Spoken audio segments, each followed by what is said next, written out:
శ్రీ గణేశాయ నమః. శ్రీమాత్రే నమః. శివాయ గురవే నమః. శ్రీకృష్ణ పరబ్రహ్మణే నమః. శ్రీరామాయ నమః. శ్రీ గురుభ్యో నమః.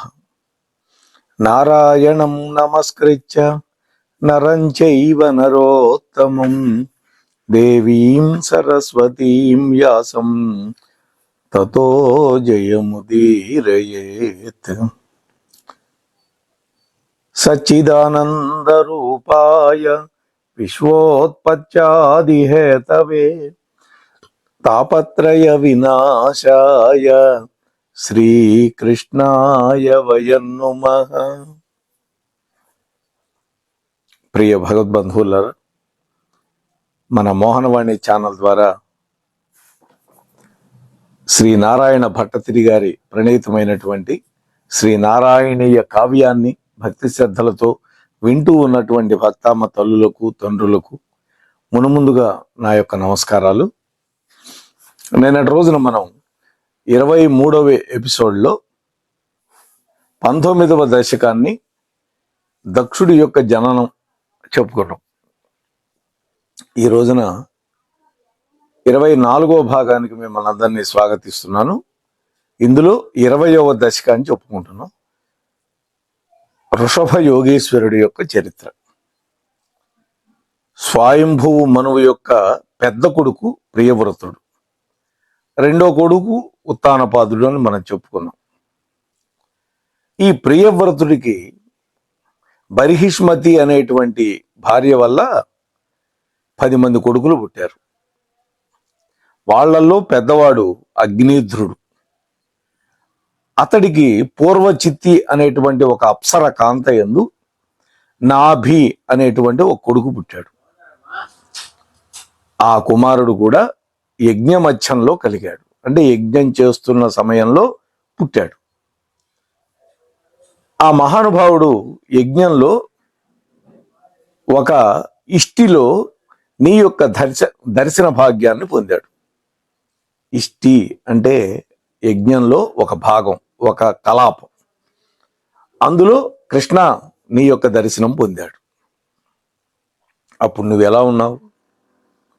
నీవట విశ్వమూర్తివి ముని స్తుతి నిస్తులామోదమంది నిన్నీవల నుండు పుత్రునొక నిల్ దయ నిమ్మని రాజుకోరా సంభావన చేసి నేనే శిశుభవమునుంది జనింతునంచు దేవా వరమిచ్చితివి ఆవల ముఖాగ్ని తిరోహితుడవయ్యడం. ఓ కృష్ణ, అప్పుడు మునులందరూ నిన్ను స్తోత్రం చేశారు. రాజుగారు కూడా నీతో సమానుడైనటువంటి కుమారుడు కావాలి అని కోరుకున్నాడు. అంటే సహజంగా నీతో సమానుడైన కుమారుడు అడిగినప్పుడు నాతో సమానుడైన వాడు ఎవడు ఉండడు, నాకు నేనే సమానుడు కాబట్టి నేనే నీ కొడుగ్గా అవతరిస్తాను అని కృష్ణ నువ్వు చెప్పావు. ఓ విశ్వరూప, నీవు ఆ యజ్ఞాగ్ని యందు ఆ విధంగా చెప్పి అంతర్ధానం అయిపోయావు. ఎచ్చటలేని భావమున ఎచ్చటలేని ప్రభావ సంపదం ముచ్చట గూర్చి ఎల్లర ప్రమోదర సంబుధి నోలరార్చ నీవు అచ్చపు అంశమూని వృషభాఖ్య వహించి జనించినావు. నీ ఇచ్చిన మాట చెల్లుబడికేయట నాభికి మేరుదేవికి. అప్పుడు ఆ విధంగా యజ్ఞం చేసినటువంటి నాభి మహారాజుకి మేరుదేవికి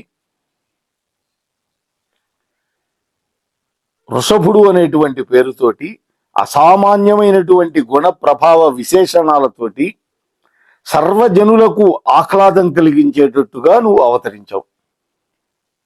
మేరువు కుమార్తె అయినటువంటి మేరుదేవి చూడండి, మేరువు కుమార్తె కాబట్టి మేరుదేవి. ఆమె నాభి మహారాజు యొక్క భార్య. వీళ్ళిద్దరికీ పరమాత్ముడు తానిచ్చిన వరం ప్రకారం తానే వృషభుడు అనేటువంటి పేరుతోటి ఉదయించాడు. ఆ ఉదయించిన స్వామి ఎలా ఉన్నాడు? అసామాన్యమైనటువంటి గుణ ప్రభావంతో ఉన్నాడు. అలాగే అనేక విశేషములతోటి ఒప్పుతూ సర్వజనులకు ఆహ్లాదం కలిగించేటటువంటి వాడుగా ఉన్నాడు పరమాత్మ. అంటే వాళ్ళకి నీవిచ్చినటువంటి వరాన్ని చెల్లించుకున్నావు. పరమాత్మ భక్త సులభుడు కదా, తానిచ్చిన మాట చెల్లించుకున్నాడు. అప్పుడు ఆ నాభి 3 లోకాలకి ప్రభు అయినటువంటి నీయందు రాజ్యభారాన్ని ఉంచాడు. అంటే కొడుకు యవ్వనవంతుడైన తర్వాత, కొడుకు ప్రయోజకుడైన తర్వాత ఏ తండ్రి అయినా కొడుకు బాధ్యతలు ఇస్తారు. రాజులు కూడా అంతే. ఆ విధంగా 3 లోకాలకి ప్రభు అయినటువంటి నీయందు రాజ్యభారాన్ని పెట్టాడు మీ తండ్రి నాభి. భార్య అయినటువంటి మేరుదేవితో కలిసి తపోవనానికి వెళ్ళిపోయాడు. అక్కడ ఓ పరమాత్మ నిన్నే సేవించుకున్నాడు. చివరికి పరమానంద స్థానమైనటువంటి నీ వైకుంఠధామాన్ని అలంకరించాడు. అంటే పరమాత్మని యొక్క కన్నటువంటి ఆ అదృష్టాన్ని మనస్సులో పెట్టుకొని ఆ పరమాత్మనే ధ్యానించి వైకుంఠానికి వెళ్ళిపోయాడు. అయితే 3 లోకాలకు అధిపతి అయినటువంటి ఇంద్రుడు, ఓ కృష్ణ, వృషభదేవుడుగా నువ్వు చేస్తున్నటువంటి పరిపాలనకి అసూయపడ్డాడు. అసూయపడి ఊరుకున్నాడా? వర్షానికి అధిదేవత ఇంద్రుడు, మేఘాలు అతని యొక్క అధీనంలో ఉంటాయి. అష్టదిక్పాలకులు ఇంద్రుడి యొక్క అధీనంలోనే ఉంటారు. అందువల్ల ఏం చేశాడు? అసూయపడ్డటువంటి ఇంద్రుడు అజనాభ దేశంలో వర్షం లేకుండా చేశాడు. అజనాభ వర్షము ఆ ప్రాంతం పేరు. వర్షం పడకుండా చేశాడు. మేఘాలకు అధిపతి కాబట్టి ఇంద్రుడు. ఎందుకని? వృషభదేవుడి యొక్క పరిపాలనకి అసూయపడ్డాడు. అప్పుడు ఓ కృష్ణ, హరి యొక్క అవతారమైనటువంటి ఆ వృషభదేవుడు తన యొక్క యోగశక్తి చేత చక్కటి వర్షం కురిపించాడు. సాక్షాత్తు పరమాత్మ యొక్క అంశస్వరూపుడే కదా. ఆ విధినోడి ఇంద్రుడు జయంతిని చక్కని ఇంతినియగా నీవును పెండ్లి ఆడితివి నిచ్చలు బ్రహ్మ రసాత్మభావ సంభావితుడయ్యు కంటివి అటుపైన కుమారులనూర్వురన్ ధరిత్రీ విభుడందులోన వినుతుగనియన్ భరతుండు పెద్దయ్యి. ఆ విధంగా దేవేంద్రుడు నీకు ఓడిపోయినాడు. అప్పుడు జయంతి అనేటువంటి ఒక కన్యామణిని, ఒక సుందర మూర్తిని, ఒక సౌందర్య రాశిని నీకిచ్చి పెళ్లి చేశాడు. అయితే స్వామి, వృషభదేవుడుగా నీవు ఆత్మోపాసనా పరుడవయ్యి కూడా మానవుడిగా జన్మించావు కాబట్టి ఆ కన్యామణి జయంతిని పెండ్లి ఆడావు. 100 మంది కుమారులను కన్నావు. వాళ్లలో భరతుడు పెద్దవాడు. అంటే వృషభదేవుడి యొక్క పెద్ద కొడుకు భరతుడు. ఈ భరతుడు వేరు, శకుంతలకు పుట్టిన భరతుడు వేరు. అందరిలోన యోగివర్తులైరొకరు 9 మంది, ఒక 9 మంది అందరే ఇందు ప్రజానురాగమున నేలిరి భారత వర్ష ఖండముల్ పొందిరి బ్రాహ్మణత్వమును అపూర్వ తపోబల యోగముంది ఈ బృందమునందు శిష్టులు వశిష్ఠులు శిష్టజనైక రక్షక. ఓ కృష్ణ, శిష్టజనులను రక్షించేటటువంటి వాడా, ఆ 100 మందిలో 9 మంది మాత్రం యోగులైపోయారు, యోగాభ్యాస పరులు అయిపోయినారు 9 మంది. మరొక 9 మంది ఈ భారతవర్షంలో ఉండేటటువంటి కుశావర్తము, ఇలావర్తము, బ్రహ్మవర్తము, మలయకేతు, భద్రసేన, విదర్భ, కీకటాది ఖండాలను పరిపాలించారు. ఒక 9 మంది యోగులైపోయినారు. మరొక 9 మంది 9 భాగాలుగా విభజించుకొని ఈ అఖండమైనటువంటి భూభాగాన్ని పరిపాలించారు. 9, 9, 18 మంది అయిపోయినారు. ఇక మిగిలినటువంటి వాళ్ళు తమ యొక్క తపోబలంతో బ్రాహ్మణ్యాన్ని పొందారు. అంటే ఇక్కడ తపస్సు వల్ల బ్రాహ్మణ్యం పొందగలిగారు. విశ్వామిత్రుడు జన్మతః క్షత్రియుడే, కానీ 4 దిక్కులకి వెళ్ళి ఆయన తపస్సుకి భగ్నం కలిగినా కూడా, అవరోధాలు కలిగినా కూడా చిట్ట చివరికి బ్రహ్మర్షిత్వాన్ని పొందాడు. పుట్టడం మాత్రం క్షత్రియుడిగా పుట్టాడు. కాబట్టి జన్మ వేరు, అభ్యాసం చేయటం వల్ల బ్రాహ్మణత్వం సిద్ధిస్తుంది. ఓ కృష్ణ, ఆ విధంగా నీ అవతార స్వరూపమైనటువంటి వృషభదేవుడు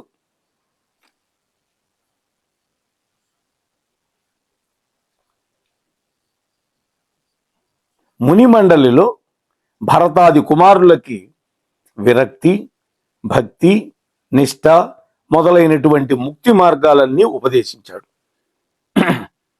తండ్రిగా తన బాధ్యత తన కొడుకులకి ధర్మాధర్మ వివేచన నేర్పించాలి, అలాగే భక్తి నేర్పించాలి, నిష్ఠ ఉండాలి, విశిష్టమైనటువంటి మోక్ష మార్గం కూడా చెప్పాలి. ఇవన్నీ ఉపదేశించి పరమహంస వృత్తిని స్వీకరించి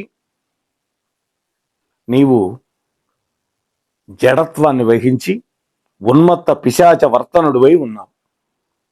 ఇక్కడ కొంచెం మనం మాట్లాడుకుంటే కానీ దీని అర్థం తెలియదు. పరమహంస స్వరూపాన్ని ధరించుటయే లోకానికి నివృత్తి మార్గోపదేశం చేయటం. ప్రవృత్తి, నివృత్తి అని 2 ఉంటాయి. ప్రవృత్తి అంటే గృహస్థుగా ఉండి గృహ కల్లాపాలు మాత్రమే చేస్తూ ఉండడం. నివృత్తిపరుడు కూడా సంసారంలోనే ఉంటాడు, కానీ ఆ సంసారంతో లంపటం పెట్టుకోడు. అది నివృత్తి మార్గం. అంటే పరమాత్మని చేరుకోవటానికి మోక్షం కోసం ప్రయత్నిస్తూ ఉంటాడు. అయితే ఇక్కడ సన్యాసాశ్రమం అనేది నివృత్తి మార్గంలోకి ప్రవేశించి దాని ద్వారా మోక్షం పొందటానికి శాస్త్రములో విధింపబడింది. కాబట్టి నివృత్తి మార్గాన్ని ఎందుకు ఉపదేశించాడు తన కొడుకుల కంటే, ఎప్పటికైనా రాజ్య పరిపాలన తమ పుత్రులకు అప్పగించి ఆ తర్వాత వాళ్ళు వానప్రస్థానికి వెళ్ళాలి, ఆ తర్వాత సన్యాసాశ్రమం స్వీకరించాలి. దానికోసమని నివృత్తి మార్గాన్ని ఉపదేశించాడు పుత్రులకి. పరమహంస్య ధర్మ పరిపాలన ముంది పరాత్మభూతుడై వారికి తగిన వారికి తత్వము తెల్పి ఎవ్వరును చేరగా నీక తన్ను నిరసింప లోవిరసంబులేక అవ్వారిగా సంచరించే వృషభ ప్రభుడు ఆత్మ రసైకలీనుడై. ఓ కృష్ణ, ఆ విధంగా వృషభ రూపంలో, ఇక్కడ వృషభ రూపం అంటే జ్ఞాన స్వరూపంలో బ్రహ్మతత్వ స్వరూపుడమైనటువంటి నీవు బ్రహ్మోపదేశం చేయడానికి, ఆ చేయడం కూడా బోధ రూపంలో ఉపన్యాసించడం కాకుండా, ఒక్కొక్కసారి బోధ చేస్తాం ఉపన్యాస రూపంలో, అలా కాకుండా నీ యొక్క ప్రవర్తన వల్ల నీ యొక్క అనుష్ఠానం వల్ల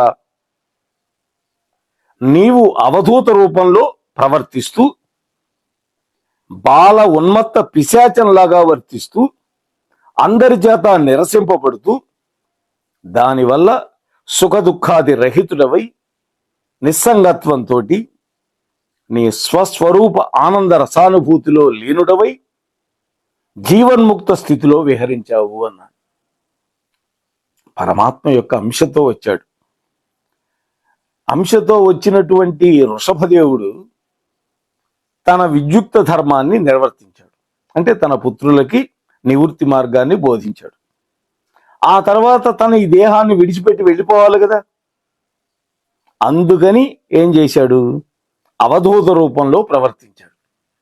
అవధూతకి దేహాభిమానం ఉండదు.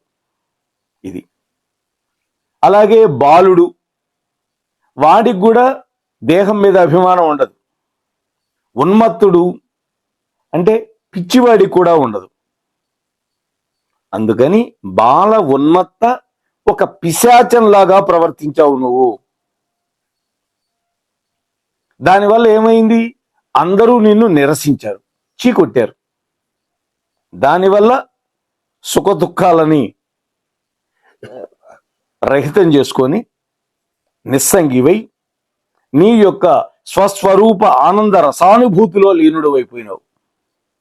ఇప్పుడు మనల్ని అందరినీ ప్రేమిస్తున్నారు, మనం ఇంట్లోనే ఉన్నాము, మనల్ని విడిచిపెట్టట్లేదు. అప్పుడు సంఘరహిత స్థితి రాదు కదా. అందుకని సంఘరహిత స్థితి కల్పించుకోవటానికి అవధూతలాగా ప్రవర్తించాడు వృషభదేవుడు.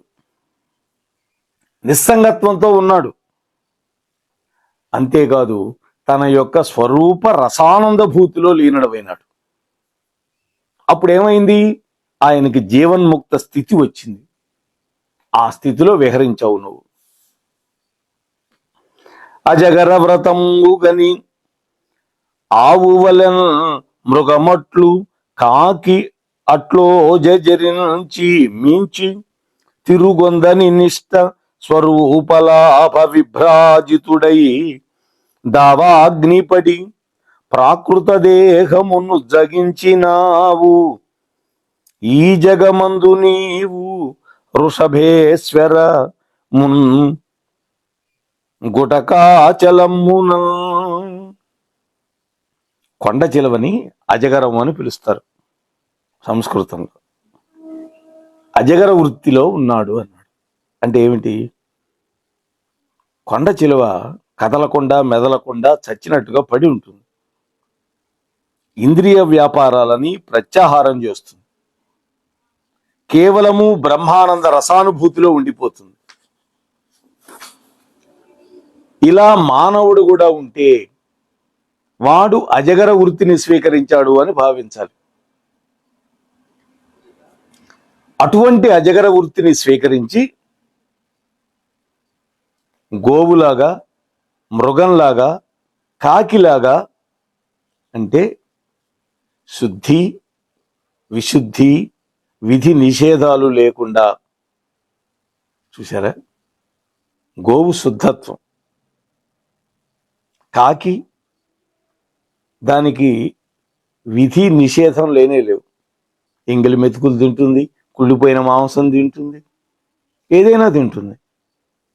అంటే నీవు కూడా అలాంటి భావనతోటి కేవలము శరీర ధర్మంతో సంచరించావు. అంటే శరీరాన్ని నిలబెట్టుకోవటానికి ఎంత ఆహారం కావాలో అంత స్వీకరించావు. అందులో రుచులు చూడలేదు. ఇది కుళ్ళిపోయిందా, ఇది బాగుందా, అవేవి నువ్వు ఆలోచించలేదు. అలా సంచరించి దేహాభిమానాన్ని విడిచిపెట్టి స్వరూప సిద్ధిని పొందావు. కుటకాచలంలో దావాగ్నికి నీ శరీరాన్ని అర్పించావు. బ్రహ్మీభావాన్ని పొందావు. ఓ గురువాయూరు నారాయణ, ఇంతటి ఘనుడువైనటువంటి ఆ వృషభదేవ అవతారాన్ని ధరించి నీ అవతార కార్యాన్ని ముగించినటువంటి వాడా, నా శరీర తాపాలను కూడా పోగొట్టు అని ప్రార్థిస్తూ ఉన్నాడు. మనం కూడా మన శరీరానికి ఎన్నో తాపాలు ఉంటాయి. ఆధ్యాత్మిక, ఆది భౌతిక, ఇవి 3 తాపాలు ఉంటాయి. తాపత్రయము అని అంటాం కదా. తాపత్రయాలను హరించేటటువంటి వాడు పరమాత్మ. తాపత్రయాలు ఎప్పుడైతే మనం పోగొట్టుకుంటామో పరమాత్మ దయ వల్ల మనం కూడా నివృత్తి మార్గంలోకి ప్రవేశించడానికి అవకాశం కలుగుతుంది. ఇక్కడ వృషభదేవుడు కూడా తన బిడ్డలకి నివృత్తి మార్గాన్ని బోధించడమే కాకుండా తాను కూడా అజగర వృత్తిని స్వీకరించాడు, అవధూతలాగా ప్రవర్తించాడు, దేహాభిమానాన్ని విడిచిపెట్టాడు, చిట్ట చివరికి అగ్నిలో తన దేహాన్ని అర్పించాడు. ఎవడైనా అగ్నిలో పడవలసిందే. 199 మంది అగ్ని సంస్కారం పొందుతారు, పంచభూతాల్లో కలిసిపోతారు. ఇక్కడ నీవు కూడా మామూలు అగ్నికి కాదు, దావాగ్నికి నీ శరీరాన్ని అర్పించావు అంటున్నాడు. విదురుడు కూడా ఆ విధంగానే దావాగ్నికి తన శరీరాన్ని అర్పించాడు. ప్రియ భగవద్బంధువులారా, ఇక్కడ ఈ అద్భుతమైనటువంటి 20వ దశకంలో మనం విష్ణుమూర్తి యొక్క అవతార రూపమైనటువంటి వృషభదేవుడి గురించి క్లుప్తంగా కొన్ని మాటలు చెప్పుకోగలిగాం. ఆ వృషభదేవుడు మనందరినీ అనుగ్రహించుగాక. స్వస్తి సర్వేషాం. మోహనవాణి తెలుగు పోడ్కాస్ట్ వింటున్న శ్రోతలందరికీ హృదయపూర్వక ధన్యవాదాలు. వినండి, వినిపించండి, వింటూనే ఉండండి. మోహనవాణి తెలుగు పోడ్కాస్ట్ మీరు వింటున్నారు. మోహనవాణి. మన మోహనవాణి కార్యక్రమాలు మీకు నచ్చినట్లయితే వెంటనే ఒక లైక్ చేయండి, అలాగే కామెంట్ చేయండి, ఎక్కువ మందికి షేర్ చేయండి. సబ్స్క్రైబ్ చేసుకోకపోతే వెంటనే మన ఛానల్కి ఇప్పుడే సబ్స్క్రైబ్ చేసుకోండి. ధన్యవాదాలు.